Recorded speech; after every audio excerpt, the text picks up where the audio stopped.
Okay. In deductive reasoning, there are 3 steps.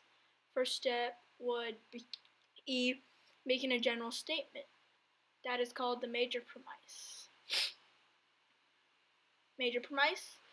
The second step would be making a particular statement.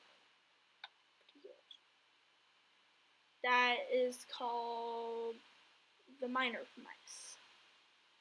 Third step would be making a conclusion from the major premise and the minor premise. For example, let's say the major premise would be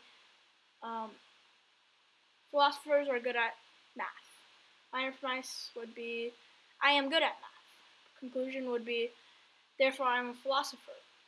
To see if this argument is valid, you make this thing called the Euler diagram. Steps to making a Euler diagram are draw a bigger circle and mark it the general thing. Let's say people that are good at math. That is the most general thing.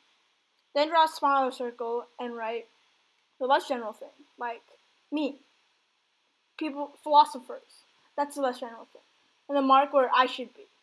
Since I could be in either circle, that means the conclusion is not valid, okay?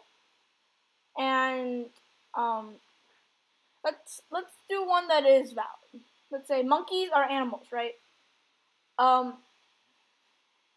Minor premise would be Tom is a monkey, and the conclusion would be Tom is an animal.